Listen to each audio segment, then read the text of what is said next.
여러분 안녕하십니까? NBS 뉴스 24입니다. 농작업에 반드시 필요하지만 가격이 만만치 않은 농기계들 때문에 농기계를 한 번 구입하면 오랜 기간 수리하면서 사용할 수밖에 없습니다.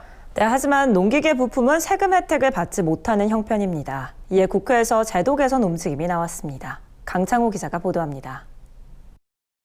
농작업을 할 때 반드시 필요한 농기계. 하지만 대형 트랙터 등 농기계 가격이 워낙 고가인 탓에 농가에 큰 부담으로 작용하고 있습니다. 2019년 통계청 농가경제조사에 따르면 농가 부채 중 농업 부채는 1,450만 원으로 전체의 40%에 달합니다. 그중 상당 부분이 농기계에서 나오고 있습니다. 이에 농가들은 고가의 농기계를 한번 구입하면 오랫동안 수리하며 사용하고 있습니다. 농촌에서 연식이 20년 이상 된 농기계도 어렵지 않게 찾아볼 수 있는 이유입니다. 사실은 98년도 이전기에도 유통이 많이 되고 있어요, 현재. 문제는 농기계 부품에 대한 과세 규정이 불합리하다는 점입니다. 정부는 농기계를 새로 구입할 경우 부가가치세 비과세 혜택을 제공하지만 농기계 부품에 대해서는 과세하고 있기 때문입니다. 농업계에선 농가 경영 부담을 줄이기 위해서는 농기계 부품과 농자재에 대한 세제 혜택이 필요하다는 목소리가 이어져 왔습니다. 농업이 어려운 시기에서 그런 것들이 부가가세가 면세되지 않다 보니까 농민들한테 부담이 좀 되는 부분이 많이 있었는데 이에 국회에서 농기계 부품 비과세 방안이 나왔습니다.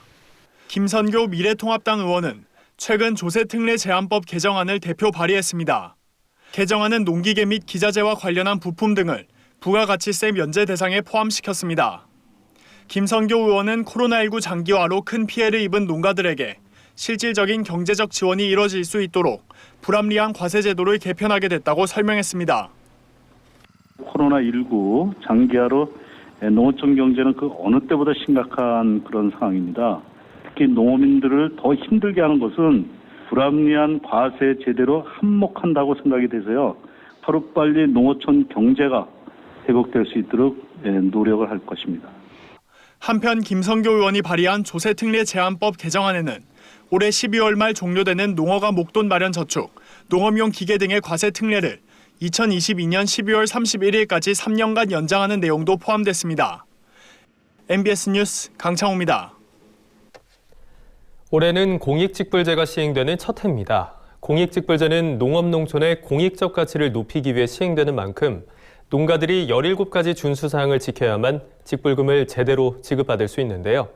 어떤 부분을 특히 주의해야 하는지 김인경 기자가 정리해드립니다. 기본형 공익직불제를 신청한 115만여 농가는 이제 준수사항을 철저히 지키는 데 유의해야 합니다. 올해 처음으로 시행되는 제도인 만큼 농가들에게 익숙하지 않은 데다 준수사항을 잘 모르는 농가도 있어 자칫하다간 직불금이 크게 감액될 수도 있기 때문입니다. 농업인 준수사항은 모두 5개 분야에 17가지가 있는데 이를 모두 지켜야 직불금을 100% 받을 수 있습니다. 먼저 환경 분야에서는 화학비료 사용 기준을 지키고 비료를 적정하게 보관 관리하며 가축분뇨 살포 기준 등을 준수해야 합니다. 농업인들이 물과 땅의 건강을 회복하는 데 기여하는 겁니다. 생태 분야에서는 농지의 형상과 기능 유지, 생태 교란 생물의 반입 사육 금지, 방제 대상 병해충 발생 시 신고 등의 준수 사항이 있는데 이를 통해 농업 생태계의 지속 가능성을 높이겠다는 의지가 담겨 있습니다. 또 마을 공동체 공동활동 실시, 영농 폐기물 적정 처리를 통해 농촌 공동체를 활성화하고 농약 안전 사용과 출하 제한 명령 준수 등으로 먹거리 안전을 지키겠다는 보관입니다. 제도 기반 분야에서는 영농 기록의 작성과 보관, 농업농촌 공익증진 교육 이수 등으로 농가들이 경영체 역량을 강화할 수 있을 것으로 기대됩니다. 다만 농식품부는 영농기록 작성 보관에 대해 현장 준비 상황을 고려해 올해는 농자재 구입 영수증만 보관해도 기록을 인정해주는 것으로 방침을 정했습니다. 농식품부는 17가지 준수사항 가운데 농업농촌 공익증진 교육이수를 특별히 당부하고 나섰습니다. 코로나19로 대면 교육이 어려운 상황인 만큼 농식품부는 NBS 한국농업방송을 통해 20일부터 9월 말까지 매주 월요일에서 목요일 오전 11시 30분부터 12시, 오후 8시부터 8시 30분까지 공익직불제 교육 영상을 방영합니다. 30분 분량 4편의 영상을 볼 때마다 시청하는 장면을 본인 얼굴이 나오도록 인증사진을 찍어 보관해두면 관련 기관을 통해 2시간 교육이수 확인을 받을 수 있습니다. 교육이수 의무가 2시간 이상 준수해야 되는데 코로나 때문에 저희들이 집합교육이 어렵잖아요. 농식품부에서는 교육 교재도 발송하면 그거 꼭 읽어보시라. 그리고 특히 MBS 방송 꼭 봐야 된다. 그렇게 하면 준수사항을 이제 인정해 주거든요. 준수사항이 뭔지도 알고 감액이 얼마나 되는지도 알거든요. 아울러 각 사항별로 준수사항을 지키지 않으면 기본 직불금의 10%가 감액되고 감액분도 미준수 항목에 따라 누적된다는데 각별히 주의해야 합니다. 특히 농관원, 농진청, 지자체 등 이행 점검기관의 조사를 거부하거나 방해하면 직불금 전액을 지급받지 못할 수 있는 만큼 현장 점검 기간인 9월까지는 농가들의 적극적인 협조가 필요합니다. NBS 뉴스 김인경입니다. 과수 화상병이 번져 과수원 문을 닫은 농가 중에서 사과와 배 등을 또다시 재배하겠다고 밝힌 건 10곳 중 3곳에 그치는 것으로 나타났습니다. 나머지는 과수 농가를 이미 포기했거나 앞으로 어떤 농사를 지을지 정하지 못했다고 답했는데요. 역대 최악의 화상병 피해로 인해 과수 농가의 시름이 얼마나 깊은지 알 수 있는 대목입니다. 손현진 기자가 보도합니다. 과수 화상병이 번져 폐원한 농가 중 대다수는 사과와 배 등 과수 농사를 사실상 포기한 것으로 나타났습니다. 최근 충북농업기술원은 충주와 제천, 음성 지역의 폐원 농가 579곳을 대상으로 재배 의향을 조사해 발표했습니다. 나무를 재식재할 수 있는 3년 뒤 과수를 새로 심겠다고 한 농가는 32%에 그쳤으며 나머지 35%는 다른 작물을 심겠다고 했고 33%는 어떤 작물을 심을지 정하지 못했다고 답했습니다. 과수 농사를 아예 포기했거나 포기하려는 농가가 전체의 약 70%에 달한 겁니다. 과수화상병 피해가 매년 최고치를 기록해 농가들이 어려움을 겪으면서 과수 재배 의향에도 영향을 미친 것으로 풀이됩니다. 올해 충북 지역 과수화상병 피해 규모는 478농가, 267.9헥타르로 우리나라 전체 피해의 약 90%가 집중됐습니다. 화상병 발생 첫 해인 2015년 피해 규모가 0.8헥타르였던 것에 비하면 300배 이상 증가한 겁니다. 도농기원은 새로운 소득원이 절실한 농가를 위해 화상병에 쉽게 감염되는 기주식물이 아니면서도 일정 수준 소득을 올릴 수 있는 대체 작목 29가지를 발굴했습니다. 사과를 3년 후에 다시 재배할 사람도 있고 사작물로 또 전환할 사람도 있는데 지역별로 맞게 대체 작목을 제시를 한 거죠. 거기서 이제 농가분들이 선택을 하라 이런 식으로 한 거죠. 농기원이 추천한 대체 작목 중 1년생으로는 지황, 당귀 등 약초를 비롯해 채소 유지 작물까지 총 19개 작목이 선정됐습니다. 또 단연생으로는 도라지와 더덕 등 특용 작물과 함께 망감류를 포함한 아열대 작물까지 총 10개 작목이 선정됐습니다. 충북과 제천에는 지역별 유통 판매 여건을 활용해 특산물로 육성할 수 있는 작목도 소개됐습니다. 도농기원은 이 밖에도 대체 작목 재배 기술을 보급하고 소득화를 지원해 폐원 농가가 영농 활동을 이어갈 수 있도록 하겠다고 밝혔습니다. MBS 뉴스 손현진입니다. 최근 정부에서 식품 유통기한 대신 소비기한 도입을 추진하는 것으로 알려졌습니다. 유통기한이 소비기한에 비해 상대적으로 짧아 섭취 시 문제가 없음에도 많은 식품들이 버려지고 있다는 이유에서인데요. 하지만 국내 우유업계에선 소비자 안전성 문제 등을 이유로 소비기한 도입 추진에 우려를 표하고 있습니다. 보도에 김길수 기자입니다. 유통기한은 식품을 소비자에게 판매할 수 있는 기간입니다. 하지만 유통기한은 품질이 유지되는 기간의 70에서 80% 선에서 정해져 많은 식품이 정상적으로 소비가 가능함에도 유통기한이 지났다는 이유로 버려진다는 문제가 제기돼 왔습니다. 따라서 최근 식품의약품안전처는 식품 유통기한 대신 소비기한 도입을 추진하고 있는 것으로 알려졌습니다. 소비기한은 정해진 보관 조건에서 소비해도 안전에 이상이 없는 기한을 뜻하며 일반적으로 유통기한보다 더 길게 정해집니다. 하지만 낙농업계는 소비기한 도입 시 우유를 섭취하는 소비자들의 안전 문제를 우려하고 있습니다. 우유와 달걀 같은 신선식품은 냉장 상태의 유통 보관이 중요한데 현재 이러한 시스템이 잘 갖춰지지 않았다는 겁니다. 한국낙농요구협회 관계자는 현재 국내 냉장식품 유통보관 온도 기준은 0에서 10도로 미국 7도 이하, 유럽연합 5도 이하에 비해 완화된 수준이고 이마저도 제대로 지켜지지 않는 경우가 많다는 입장입니다. 실제 최근 한 매체에서 편의점 30곳을 조사해 본 결과 냉장 매대 평균 온도는 14.8도로 기준치를 훨씬 초과한 것으로 나타났습니다. 협회는 이런 상황에서 소비 기한이 도입돼 기한이 늘어난다면 변질 사고 발생 위험이 더 커지게 되고 결국 소비자들이 국산 우유를 기피하게 될 것을 우려했습니다. 유가공업계도 이와 비슷한 입장입니다.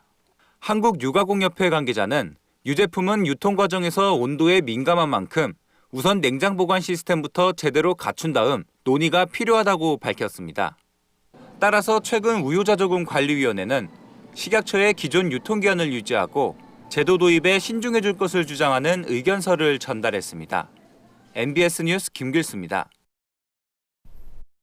올가을 맹류 종자를 심으실 분들은 주목하셔야겠습니다. 국립종자원이 다음 달 27일까지 정부 보급종을 신청받는데요. 밀은 두 품종이 올해 새롭게 보급된다고 합니다. 보급 종자들의 종류와 신청 방법을 권소환 기자가 알려드립니다. 보리와 밀 등 맹류 보급종 종자 약 1,800톤이 공급됩니다. 국립종자원은 올 가을에 파종할 맹류 보급종을 오늘부터 다음 달 27일까지 신청받습니다. 보리는 올보리, 큰알보리 1호, 해양겉보리 등 겉보리 세 품종 233톤, 제한찰쌀보리, 새찰쌀보리 등 쌀보리 5품종 1,109톤, 청보리는 영양보리 품종으로 165톤이 공급됩니다.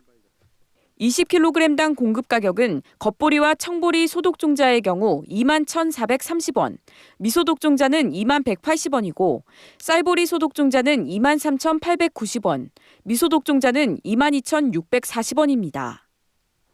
밀은 가공에 적합한 백각밀과 새금강밀을 올해 새롭게 보급합니다. 당초 공급 계획에 포함한 금강밀과 조경밀은 국산 밀 생산단지 시범사업 추진을 위해 일반 공급에서 제외됐습니다. 국산밀 자급률 제고와 품질 향상을 위해 신규로 도입해서 공급합니다. 백각밀과 새금강밀은 논재배에 적합하고 가공 적성이 우수하여 재배 농가의 선호도가 높을 것으로 예상하고 있습니다. 밀은 품종별로 백강이 8톤, 새금강이 98톤 공급되며 가격은 소독종자가 27,170원, 미소독종자는 25,970원입니다. 호밀은 소독약재가 등록돼 있지 않아 전량 미소독종자로 공급됩니다. 고구 한 품종이 194톤 보급되며 가격은 41,730원입니다.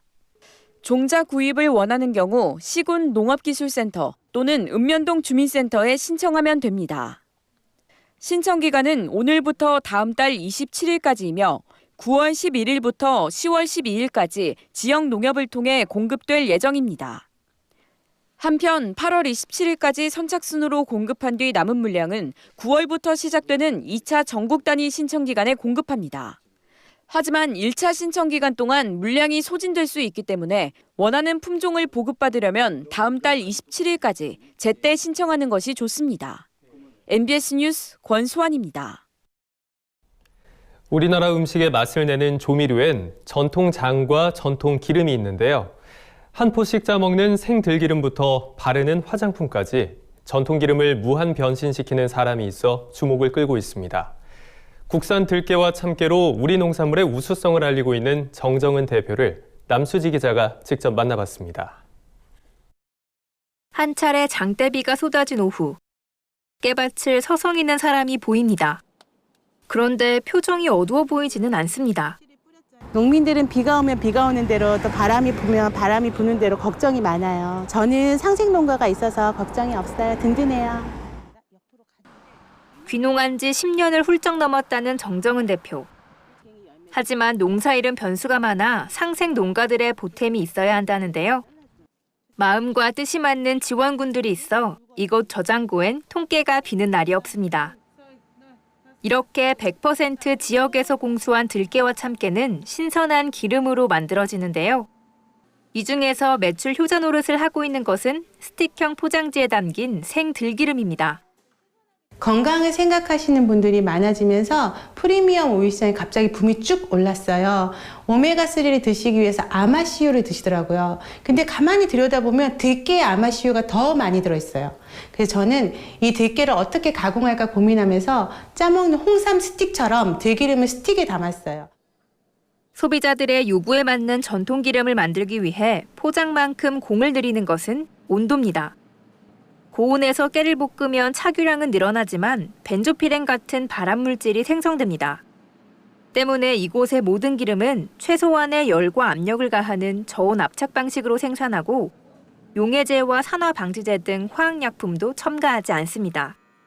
하지만 이보다 더 따져봐야 할 것이 있다고 합니다.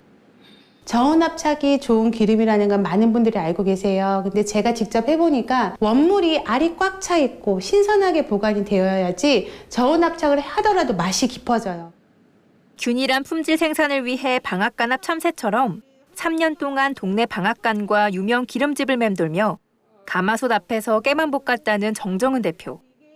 애정을 쏟은 만큼 아이디어도 쏟아져 짜먹는 기름에 이어 EWG 1등급을 받은 자연주의 화장품까지 생산하고 있는데요. 코로나19로 농가 체험은 뜸해졌지만 예비 귀농인들의 현장 학습이 이어질 만큼 그녀의 전통 기름에 대한 관심이 뜨겁습니다. 이제 정정은 대표의 기름은 국내뿐 아니라 해외에서도 호평을 받고 있는데요. 엄격하기로 소문난 미국 FDA 승인을 거쳐 해외 수출을 앞두고 있습니다. 농민이 좋은 제품을 만들었더니 또 열심히 뛰었더니 되더라, 승산이 있더라, 이것을 보여줄 수 있는 그런 사람이 되었으면 좋겠어요. 전통 유지를 복원해서 전 세계로 수출할 수 있는 오일 수출국의 일원이 되고 싶습니다.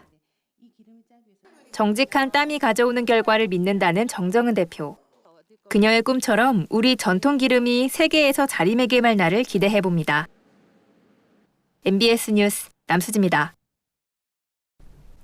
다음은 간추린 뉴스입니다. 전라북도가 코로나19로 판로 확보에 어려움을 겪는 도내 농수산식품 수출 기업을 위해 1억 원을 투입해 중하권 농수산식품 비대면 시장 개척 지원 사업을 추진합니다. 지원 분야는 온라인 홍보 콘텐츠 개발 및 운영, 비즈니스 인프라, 수출용 샘플 비용 등이며 사업비 지원은 업체당 최대 800만 원 이내로 지원됩니다. 희망업체는 도생물산업진흥원 홈페이지를 통해 신청서를 작성한 뒤 이메일을 통해 오는 24일까지 접수하면 됩니다.